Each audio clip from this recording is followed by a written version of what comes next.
شما برو تو صنف نمیدونم مانتو فروش، کلا لباس زنونه، پوشاک زنونه، کفش زنونه، برو این به خاطر یه جفت کفش، نمیگم روسپیای رسمی، برو این دختری چند ساله میادش به خاطر یه جفت کفش یا میره تو زیرزمین مغازه یا میره تو پستو مغازه. به خاطر من رفیقم مانتو فروشه، دختر دانشجو اومده اونجا به خاطر یه دونه مانتو کم به خود فروشه. رفیق قصاب دارن، یه طرف میادش از اون مرغ و گوشت میبره. یه خانوم چادری اومد توی مغازه، خیلی حوصله کرد، مشتری ها همه دونه به دونه رفتن، یه نوبتشو داد بین اون تا بالاخره مغازه خلوت شد. یه 200 تومانی مچاله قراضه برداشت انداخت توی یخچال. گفت آقای 200 تومن ما گوشت بده. گفتیم خانم با این 200 تومن گوشت کیلو 4000 تومن 50 گرم گوشت بیشتر نمیشه. 50 گرم گوشت چی دینی؟ شروع کرد گریه کردن. گفت 1 سال بچه ها گوشت نخوردن به خدا. گفت دکتر گفته که بچه ها نمیدونم مریضن، باید حتما گوشت بخورن تا این مشکلشون برطرف بشه. شما این 200 تومن رو ما گوشت بده، اگر خواستی بیشتر بده، 1 کیلو 2 کیلو، من همه جوری در خدمتتون هستم. تنش شروع کرده بود به لرزیدن. گفت هر کاری دوست داری با من بکن. همینطوری گریه میکرد. خیلی هستن که این کار انجام میدن، اما این معلوم بود این کار نبود.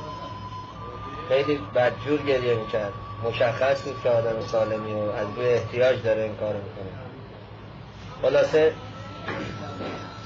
ما هم زنگ زدیم، خانوممون اومد 2-3 کیلو گوشتم دادیم به ایشونو، گفتیم ببر در خونهشون یاد بگیر تا این به بعد ببینیم چقدر میتونیم کمکشون کنیم. ما که نداریم کمک کنیم، از کجا بیاریم کمک کنیم؟ چند نفر مثل این آدم هستن؟ اینقدر آدم ها هستن میان پیشنهاد میکنن که آقا بیا هر کاری دوست داری بکن.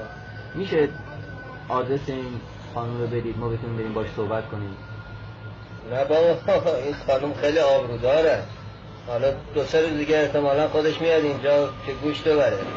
ما معطلش میکنیم، به شما زنگ میزنیم بیاید خودتون برید دنبالش ببینید چی کار هست. من آدرس نمیتونم بدم.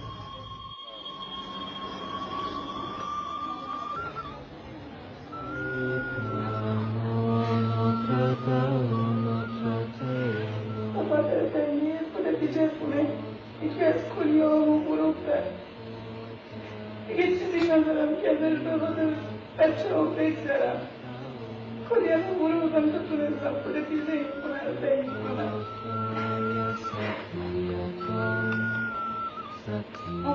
خدا نشونم ندینم، من از کار بیرون میکنم. من نمیخوام نشون داده بشم. اگه همکارم بفهمن، اگه نشون داده بشم تصویرم رو ببینن، از کار بیرونم میکنم.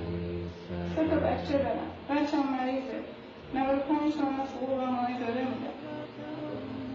شما ببینید این یخچال رو نگاه کنید، ببینید جز آبمون چی توشه.